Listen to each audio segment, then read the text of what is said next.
Japan's Wrestling Dontaku was last Wednesday, and I only watched it on Saturday because not watching a pay-per-view during the week.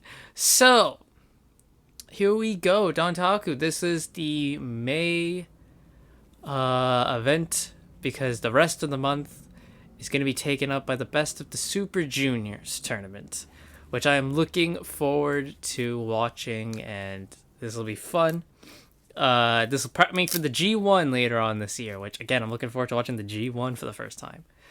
But anyway, Dontaku. All I watched was the title matches because that's all that was important. The rest were multi-man matches, as they are per these New Japan shows. So here we go. So to kick it off, we had Kenta defending the New Japan Strong Openweight title against Hikuleo. This match was real short and it was short and sweet. But Hikuleo got the victory, beating Kenta and is the new Strong Openweight champion. Was not looking for, did not expect that. That actually kind of shocked me. But they just took the belt right off Kenta. Okay, give it to Hikuleo. I mean, they obviously have big plans for Hikuleo, so I guess this makes sense. But yeah, I was not expecting that to happen here, at least. Then we had for the New Japan World Television title, Zack Sabre Jr. versus Jeff Cobb. This match was, of course, very, very good. Multiple times in the match where I thought it was over, but it wasn't. And of course, we have the 15-minute time limit as per New Japan World matches. And usually in these matches, they get to like around the minute mark left or something. And then Zack Sabre Jr. just pulls it out with like a pin. But this time, that's not what happened. We actually got a time limit draw. And I think this is the first time we've had a draw for the TV title. So that's cool. Something new.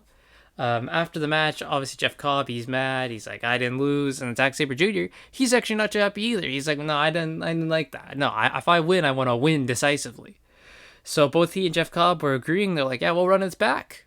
And I believe they've agreed to run it back for Dominion next month. So that'll be cool to see this happen again. But that was the match. It was real good. Then we had for the Never Openweight 6-man titles, Strong Style, which is Minoru Suzuki, Desperado, and Ren Narita fought the dream team of Okada, Tanahashi, and they were joined by Tomohiro Ishii. So the story for this match was Ishii and Tanahashi, they do not work well together. You know, Ishii doesn't really like Tanahashi.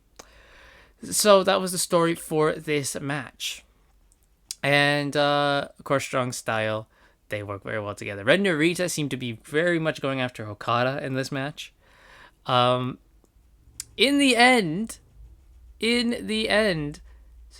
freaking Dream Team win. They beat Strong Style. I did not expect that to happen. I thought this was just going to be another notch on Strong Style's, on their title reign. But no, they freaking won the belts. That's awesome. I'm all for that. And after the match, Tanahashi and Ishii shook hands, and we're all good now. We're all good, guys. Wow. Again, it's just really like, wow, I can't believe they put the belts on them. Okada, I guess this is something for him to do until he eventually becomes world champion again, because let's be honest, we all know Okada's going to be world champion again one day. So until he becomes world champion again, I guess this is something for him to do. I mean, hey, it's not bad. He's got a belt. So, look at that. I mean, Tanahashi, he's used to wearing other belts now, right? Like, he's been U.S. champ. He's been never openweight champ. Tanahashi, we're used to seeing Tanahashi hold other belts. But Okada just always goes after the world title. So now seeing him with another belt, it's kind of surreal. Of course, he and Tanahashi went for the tag titles earlier, but they didn't get them, so now they got the 6-man belts. So, at least they get something. Then we have for the Never Openweight title itself, Tama Tonga defended against David Finlay. This match went way too long. This match, they could have cut a good 10 minutes from it and still gotten the same story across, which is David Finlay, you don't screw with him. Because, at the end of the spoiler, as we discussed right now, David Finlay wins the title. He beats Tama Tonga. Tama Tonga's taken on a stretcher. That's the story. David Finlay destroyed Tama Tonga, beat him up so badly that he needed to be out with a stretcher. He hit 3 trash pandas on him at the end. He could have beaten him with one, but he's like, no, I want to hit another one. Then he could have pinned him, and he's like, no, I'm going to beat him with another one. And he hit it in one. So they could have told that story much quicker, but they just went way too long. Like during the match, I'm like, this match should have ended 5 minutes ago. And now looking at the time, could have got 10 minutes from this match and easily got the same story.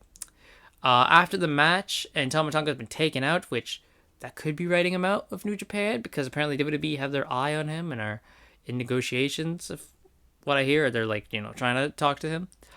And David Finlay celebrating. A masked man comes out and throws Gato out of the ring. The masked man takes off his hood. It's El Fantasmo! He's back, and he starts beating up David Finlay. He hits him with a super kick, but David Finlay escapes. So Fantasmo is back, and he's going after David Finlay. I am looking forward to this. Hopefully they fight for the Never title at Dominion. That'd be awesome. It's nice to see ELP as a good guy. And then the main event for the IWGP World Heavyweight title, Sanada faced Hiromu Takahashi. Hiromu, of course, IWGP Junior Heavyweight Champion. His belt was not on the line. It was just Sanada's. This was a Hiromu match, so it went 50 years. Sanada thankfully ended my suffering with the numbskull, and we are done. Then after the match, we had a return. A return was there. Let me see if I can get the guy's name because I don't know it off the top of my head. Sorry. It was Yota Tsuji, I think is how you pronounce it. He is a young boy from the same class of Shota Umino, Yuya Yamura, Ren Narita, that type of thing. Apparently he's been on excursion, if what I'm right, and this is him coming back. So he showed up, beat up all of Just 5 Guys and Sanada, and he held up the world title. And then afterwards, he did the LIJ Heart Fist thing. So is he going to LIJ? Well, maybe they found their replacement. And that was Wrestling Dontaku. It was a fun event. Really loved it. I always love these New Japan events, man. They're always real fun. That is it. I'm going to give it, out of 10, we'll say an 8 out of 10. Very enjoyable, but not like, out of this world. Loved it. And I look forward to the next one, which is Dominion, my first Dominion, which is at the beginning of June, right? Yeah. So New Japan, we still got a lot. We got Dominion next month, and we've got Best of the Super Juniors, which I'm really looking forward to.